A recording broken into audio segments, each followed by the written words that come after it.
All right, counsel, it looks like everyone is here for our second case. That is out of Sedgwick County. It's number 123-439, the state of Kansas versus Anthony Myers. I see that we have Mr. Mahery for the appellant and Mr. Gillette for the appellee. I know you're both frequent flyers, so let's just jump right into this. Counsel, whenever you're ready. Mr. Mahery, do you wish to reserve any time for rebuttal? If I could have 3 minutes, Your Honor. That is granted, and you may proceed. Thank you. May it please the court, Peter Mahery, Assistant Appellate Defender, representing Anthony Myers in this appeal. And this appeal comes to this court after Mr. Myers was convicted of multiple counts in 2 cases. Those cases were consolidated for trial, and he was ultimately, as I said, convicted of multiple counts and sentenced to a term of 855 months incarceration, which equates to about 71 years. We've raised 7 issues, one of which is cumulative error in our brief. And what I'd like to do is start with the first 2 issues and then move on to the equal protection claim on the sentencing issue, time permitting. But certainly we'll go wherever the court wants. Moving to the first issue, it is the issue of consolidation.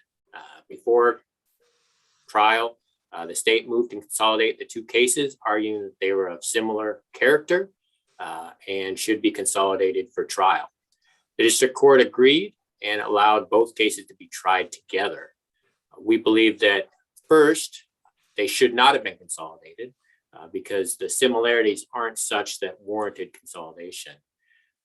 Basically, the similarities boil down to, in our view, the defendant was the same in both cases.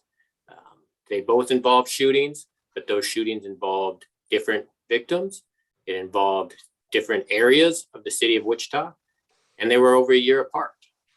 Further, the individuals involved, none of them were interrelated. They didn't know each other.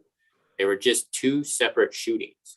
And we don't believe that simply because that's the state's pointing the finger at the same defendant, that warrants consolidation in this case.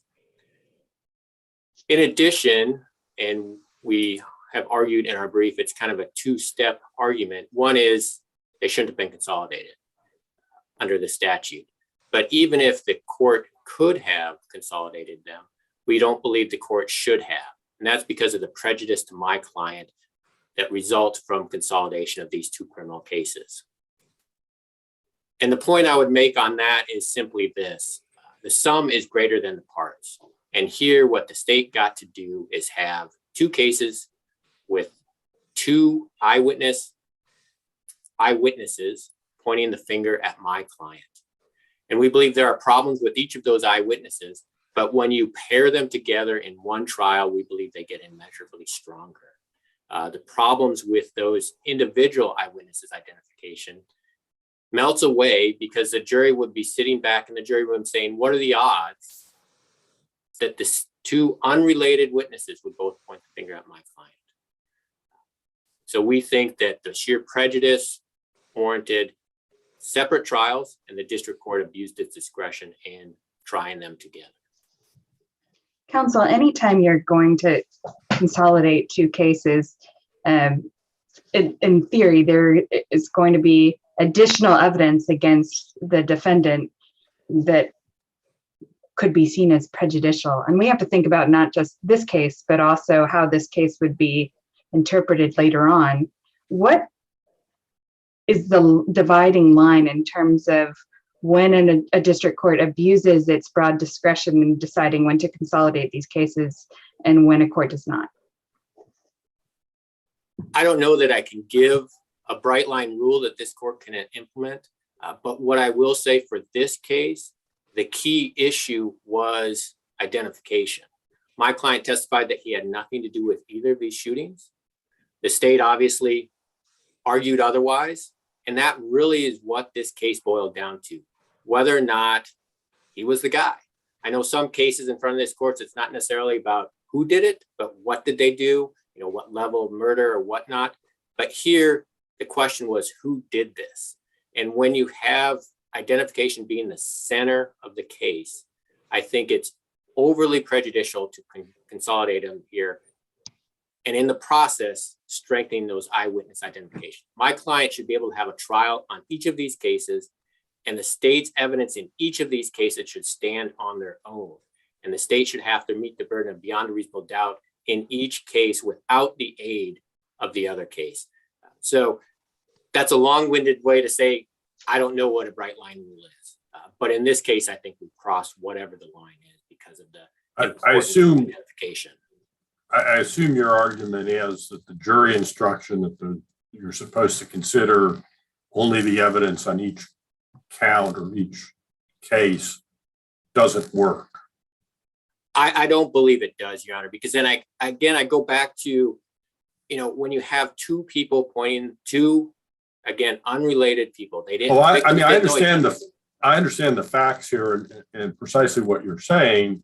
But we have the Kansas Supreme Court repeatedly saying we assume jurors follow the instructions, and there's an instruction here that they're supposed to compartmentalize the evidence on each of these and come to an independent conclusion on each one. And I've always wondered whether that's more of a legal fiction than a reality. But my wondering about it doesn't make it law. I mean, what do you do in the face of those statements from the Supreme Court, the fact the instruction was given here and we presume jurors follow instructions? And doesn't that unravel your argument? Your Honor, I don't think it necessarily does. And I recognize the case law that's out there. In my view, not that this makes any law either, is that that's really an unrealistic expectation. And in this case, because of the importance of identification, I think the prejudice that goes with consolidation in this case to my client just kind of overrides any, remedy that instruction could possibly give, because you have two eyewitnesses both pointing the finger at my client, and that inherently, we think, strengthens each eyewitness identification and gives the state a huge boon at trial. So that prejudice, I think, is just too great for the instruction to cure. Why don't you move on to your second issue? Sure. The second issue deals with my client wanting to get new counsel about a month, 3 to 4 weeks before trial. He complained about the lack of communication with his current counsel, and the district court had a hearing where he again reiterated his complaints about the lack of communication with his attorney and the lack of trial preparation with his attorney. At that hearing, his attorney, Kenneth Clark, told the court he could not disagree with anything that my client was saying about the problems in their relationship. Despite that, the district court still refused to appoint new counsel. We believe that was an abuse of discretion for a couple reasons. Number one, we think the court basically ignored the facts in front of it. I think what the court did was, and we certainly acknowledge the history in this case where Mr. Clark was the fourth appointed attorney. 3 prior attorneys had been appointed. 3 prior attorneys ran into issues and withdrew. And in each of those prior instances, the attorneys pointed the finger at my client. They said the issue here is Anthony. He's done A, B, or C, or he won't listen, etc. The fourth time is markedly different because Kenneth Clark said, I can't disagree with what Anthony's saying. There is a lack of communication. I haven't had the time. Clark mentioned his caseload prevented him from spending the time he thought was necessary. So those were the facts. The district court, unfortunately, looked at the prior instances and based its ruling on that. And I think that is an error of fact because it ignored what it was told by Clark at that hearing. Further, we think with the statements of Clark that his caseload was such that he could not adequately spend the time with his client, Mr. Myers, that does create a conflict. I know the state doesn't think that creates a conflict or rises to a conflict. And it's certainly not the typical conflict like representing co-defendants, etc. But it does create a conflict because Clark has divided loyalties. He told the court his caseload was such that he couldn't do what he thought was necessary in this case. So he had to pick and choose between his clients. He had to pick either Anthony or one of his other clients that had other issues going on in their case. And it's that divided loyalties that we believe creates a conflict and warranted new counsel for trial. Mr. Mahery, assuming you're correct about that and the district court fumbled the pretrial hearing on whether there was a sufficient rift that there should be new counsel appointed, does that become harmless error in light of the post-trial motion challenging the sufficiency of Clark's representation where new counsel was appointed? There was effectively a Van Cleve hearing and the district court found that Clark met his constitutional burden of sufficiently representing your client during the trial. In other words, we wind up with a no harm, no foul here because he got adequate representation. I don't think harmless error applies when you're talking about the denial of the right to counsel. I think that is a structural error. And regardless of what happened post-trial, what you had was an attorney who could not provide, and we would also note that we disagree with the finding as far as whether or not Clark was effective at trial. But what the court forced Anthony to do was go to trial with a conflicted counsel who told the court he did not have the time necessary to put into this case. And I think that's a structural error, that the district court has an obligation to protect my client's right to counsel. And he failed in that, we believe, when it refused to appoint new counsel. So we believe you look at it at that point, prior to trial, should he have been appointed new counsel? And we believe the answer is yes. And by forcing Anthony to go to trial with Mr. Clark, violated that right. And we believe that is structural error. So we don't believe harmless error comes into it. Why don't you briefly address your sentencing argument? With regard to sentencing argument, I would argue to this court, we believe this is exactly in the same posture as Dixon, and we believe the outcome should be exactly the same as Dixon. The only difference, Dixon involved the double rule, but you had the exact same scenario where you had two cases against one defendant. The state moved to consolidate, and they were consolidated for trial because they could have been brought in one complaint. But at sentencing, the state treated them as separate cases once again to invoke sentencing rules to increase the defendant's sentence. And that's exactly what happened here. Well, it did not involve the double rule. It did involve applying a base sentence to each case at sentencing, even though they were consolidated for trial. And the impact here is it increased my client's sentence by about 160 some months. Had he been charged in one complaint, gone to one trial, he would face about 14 years less in prison. And we believe this is a straightforward application of Dixon and warrants the same remedy, which is remand for resentencing, as if they were one case and one base sentence. All right, counsel, thank you very much. You'll still have your 3 minutes of rebuttal. Mr. Gillette, we'll turn to you. Thank you, Your Honor. May it please the court, Assistant District Attorney Lance Gillette on behalf of the state of Kansas. I will respond to the same three issues that have been argued here today, unless this court has questions on any of the other issues. To begin with, the issue of discretionary consolidation, it's essential that we keep in mind that the touchstone here is similarity, not identical mirror images as the defendant would between the two cases, as the defendant would like this court to think. Justice Johnson, and I quote him in my brief, eloquently points out a situation where there are two shootings outside of a nightclub that are strikingly similar. And in fact, that you wouldn't need a novelist's imagination to find the similarities. That applies equally here, and that was the Cruz case. It does not take much of a stretch of the imagination to see the similarities between these two cases. But in Cruz, you had the same murder weapon for both cases and the same fellow gang member identifying the defendant in both cases. So there's a lot different here, isn't there? I would assert no. The same weapon is just one fact that is a similarity between those two cases. Whereas what we have here is similarities in facts of that the defendant has some perceived minor slight and then returns to exact some kind of revenge for said slight by shooting into occupied homes in the early morning hours. That the same weapon was used, I think, is largely irrelevant.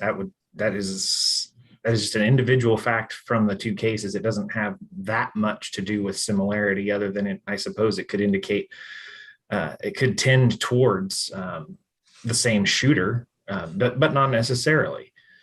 Again, same question about the identifications. If we had one person making all of the identifications here, I don't know that would be more credible or not.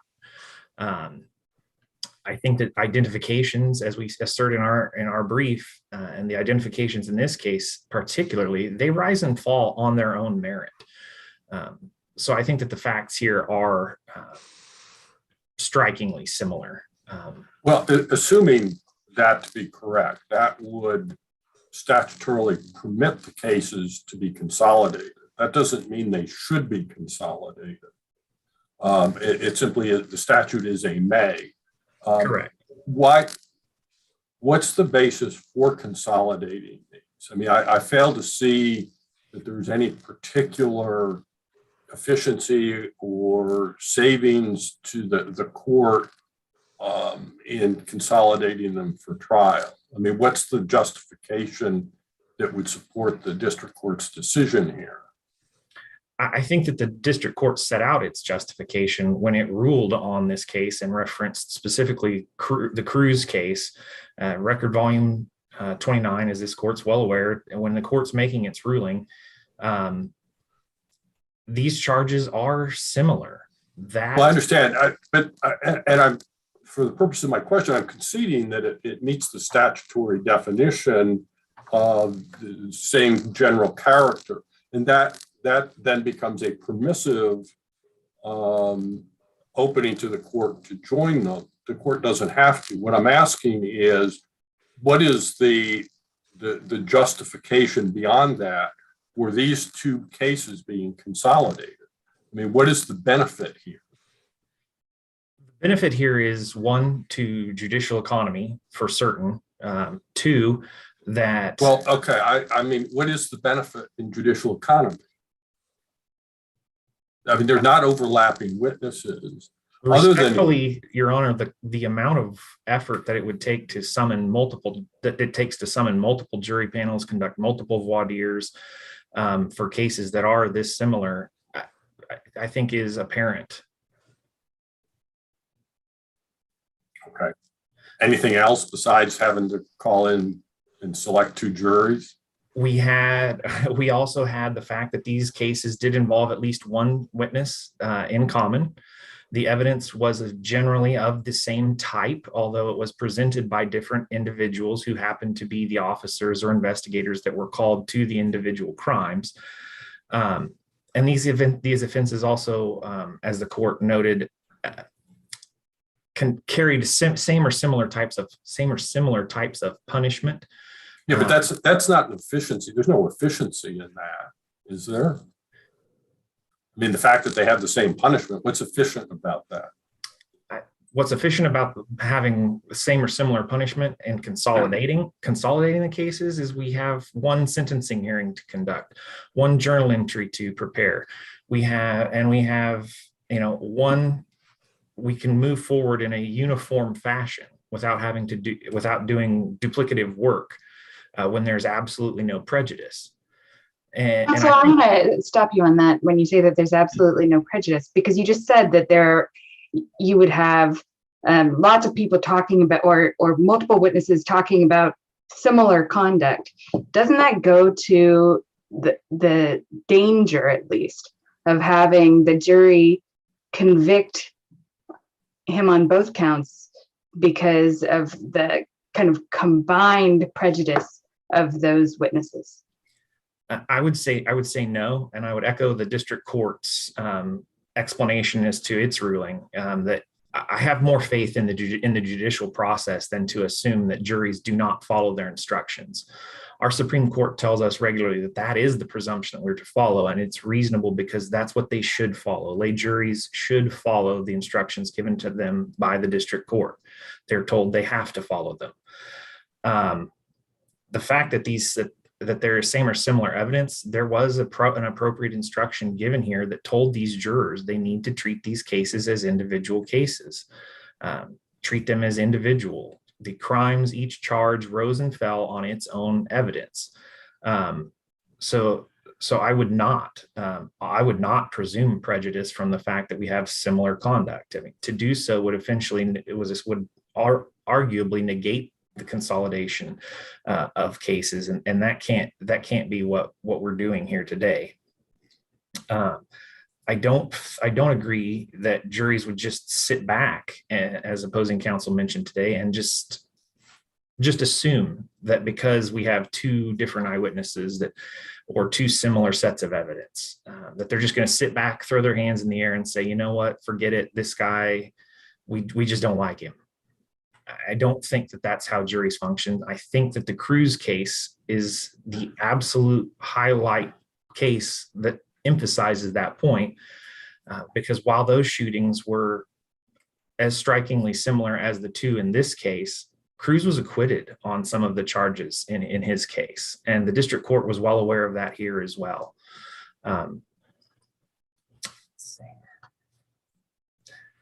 And if one last thought on this first issue to Judge Atchison and Judge Werner, you'd asked the question earlier, what's the dividing line regarding discretion? Is there a bright line?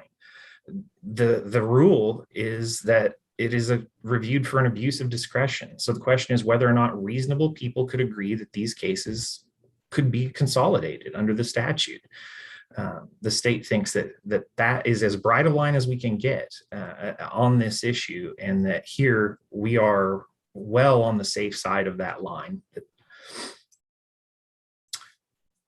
If there are no other questions on the first issue, I move on to the second regarding the refusing to appoint new counsel. Seeing no other questions regarding the refusal to appoint new counsel, I heard a couple of things that I wanted to address right up front. A claim that this is somehow structural error. I don't recall that necessarily from the defense brief. I don't think that is how this has been raised, nor should it be considered in such a manner. What we have here was the refusal to appoint new counsel. That question is reviewed for an abuse of discretion, in part because defendants do not have a constitutional right to choose whatever or whoever they would like to have represent them when they are receiving appointed counsel. It's clear that this is not a structural error problem, because a defendant that's seeking new counsel has to establish justifiable dissatisfaction with the counsel that they have. That requires showing a conflict of interest, an irreconcilable disagreement, or some utter and complete breakdown in communication.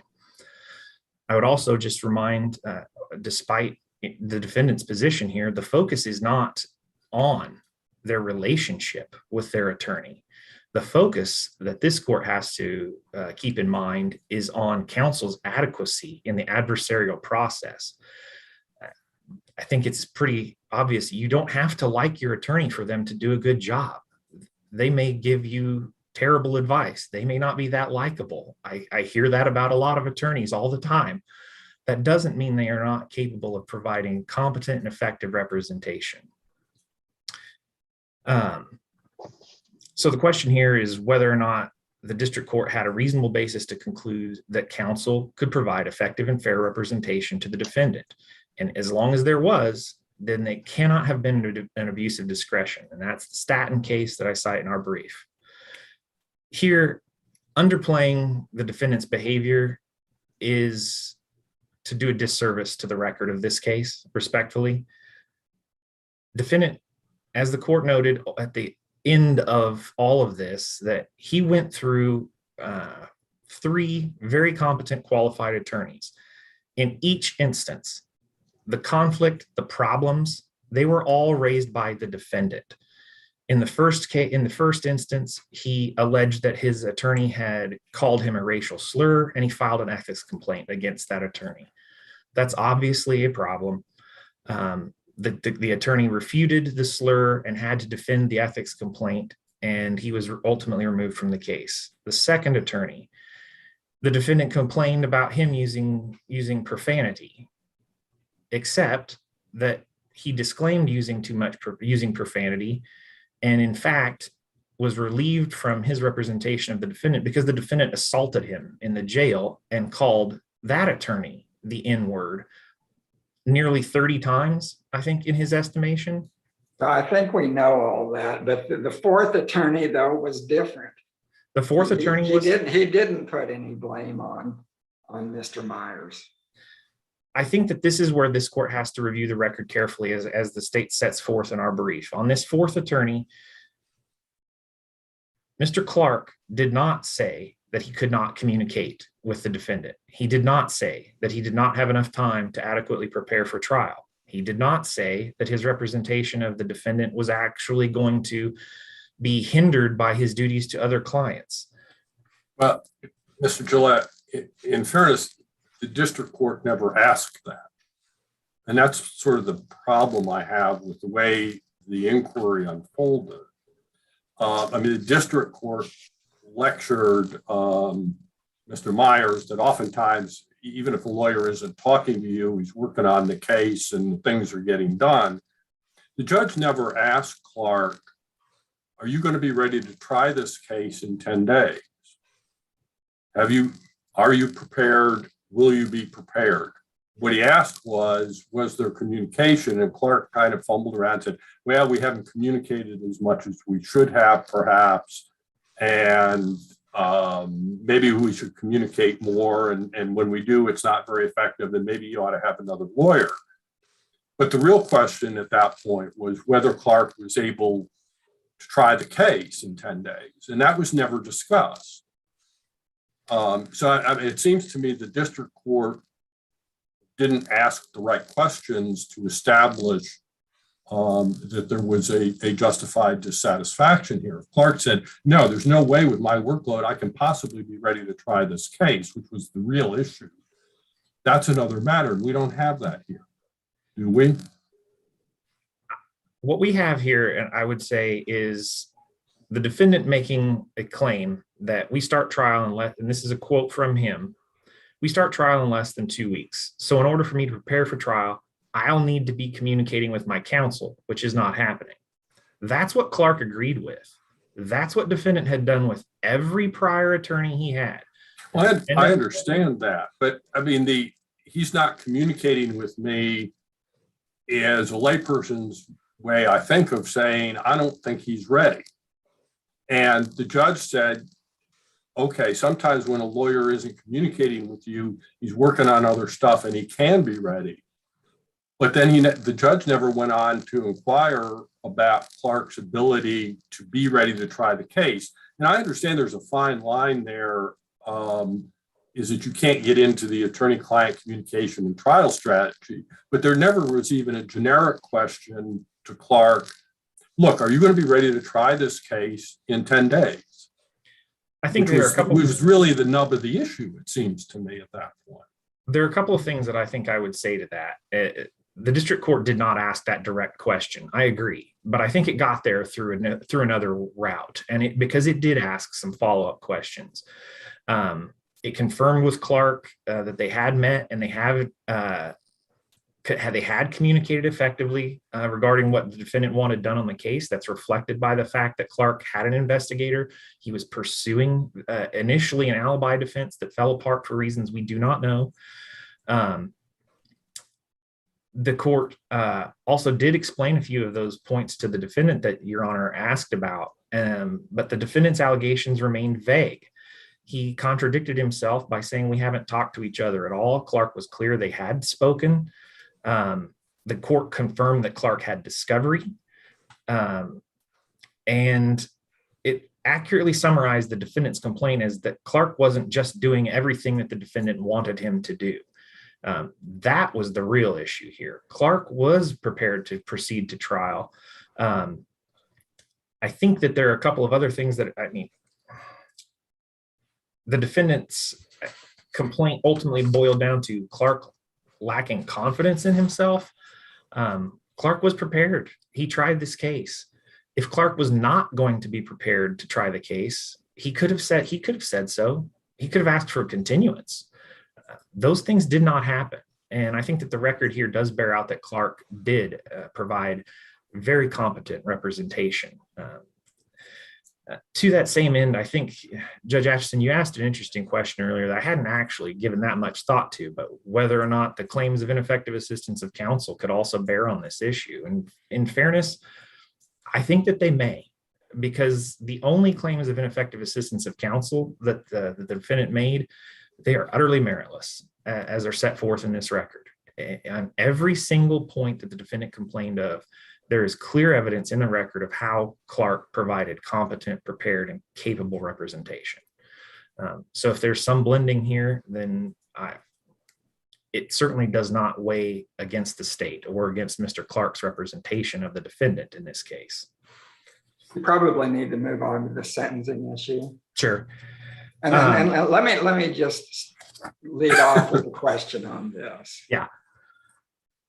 Just as a matter of fairness, if the state's going to consolidate two cases for trial on the grounds that they could have been brought in a single complaint, shouldn't the defendant be sentenced as though all the charges were brought in a single complaint? I don't think that I can go that far. And that cuts straight to the very first issue. And respectfully, I know Judge Malone, you wrote the Dixon opinion, and Judge Atchison, where you were on the panel with him. And so I understand where I sit today.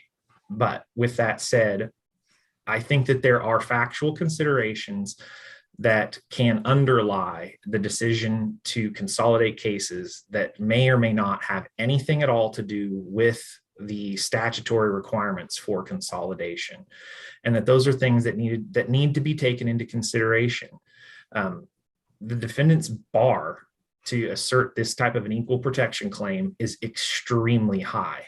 He needs to refute every possible reason for how this statute denied him the equal, or resulted in the denial of his equal right to equal protection of the law. I would note that the defendant doesn't even attempt to do so here. Counsel, I have a question about that. Yes. If the understanding that this is rational basis scrutiny, if the entirety of the differentiation is a discretionary call by the prosecutor as to whether to file these charges in one single complaint or to charge them in separate complaints, and he would have been fine, according to your argument in the first issue, to do either one, then how is this anything other than an arbitrary decision by the prosecutor that will define the next, decades of this man's life? I would say that because the prosecutor's discretion is guided by the statute here. Joinder or consolidation of cases can occur in two different forms. There is compulsory joinder, which is not an issue here today, in which the prosecutor's discretion is removed. And then there is discretionary joinder, which is what we have here and now before the court. The prosecutor can want to join cases all they want. That doesn't always mean that they're going to get that consolidation. A district court has to grant it through its exercise of discretion in reviewing that prosecutor's choice. So if a defendant wants to raise an equal protection claim, the place to do it is in the district court, where some of this stuff can be explained. I think I'm out of time, but if I could, just one final remark, Your Honor. Yes. I understand the reasoning that is set forth in Dixon. I believe that there is a counterpoint to every justification in Dixon.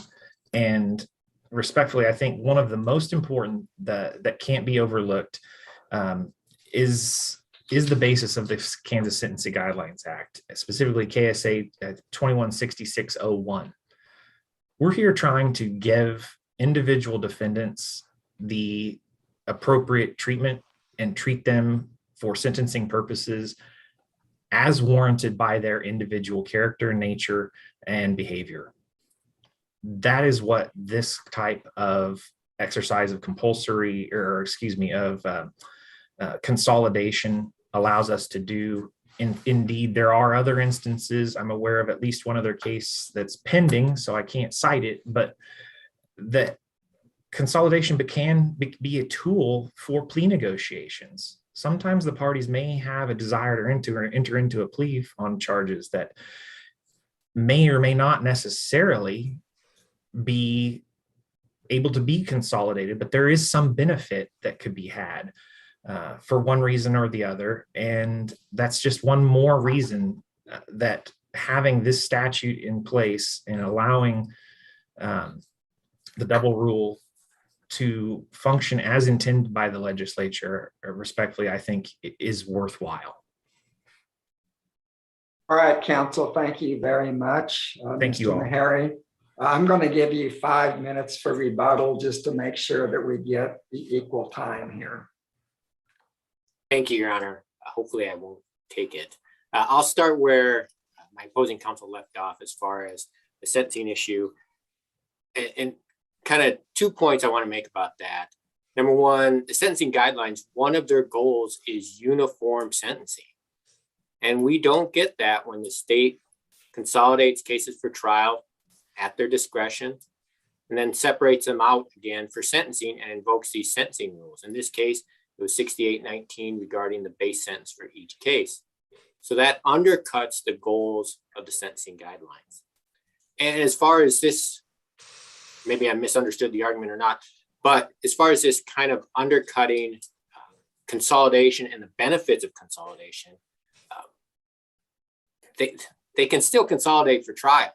What we're saying is if it's 2 cases that are consolidated for trial because they could have been brought in one complaint, the defendant should be sentenced as if it's one complaint. And the state still gets the benefit, as we've argued in issue 1, of having these 2 cases consolidated for trial. And I would argue that is a huge benefit for the state as far as getting those convictions. I did want to touch base on the second issue with regard to counsel. I did argue that this was structural error, and I would point this court to page 23 of my brief, where I state any violation of the defendant's right to counsel is subject to a structural error analysis. And I cited State v. Jones. The question is, when the district court denied my client new counsel prior to trial, was he forcing my client to go to trial with a conflicted attorney who did not have the time to prepare for this case? We believe the answer is yes. We believe that is a violation of my client's right to an attorney. The district court is supposed to protect that right and didn't do that in this case. And that, we believe, is structural error mandating reversal.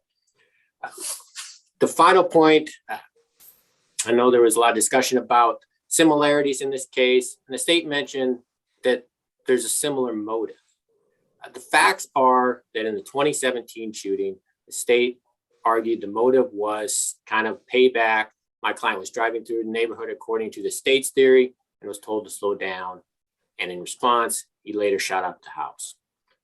They have no idea what the motive for the 2018 shooting is. The victim testified while he played basketball with my client, never had any issues. The state points to another witness who said that those basketball games could get testy. But when asked whether or not he knew of any issues between the victim and my client, he said no. So they have no idea what the motive is. Well, I think the similarity might be that there's very little motive in both of these cases. Couldn't we consider that a similarity? I don't think it's a similarity because the state is arguing there is a motive in one, however small it may or may not seem to you or me, but they have no idea what the motive is in the second case, in the 2018 shooting. So I don't see that as a similarity.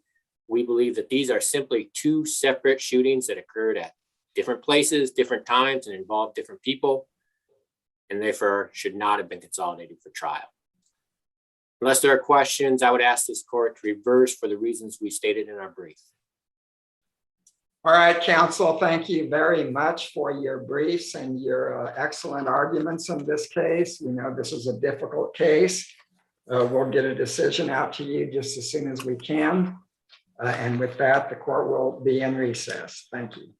Thank you.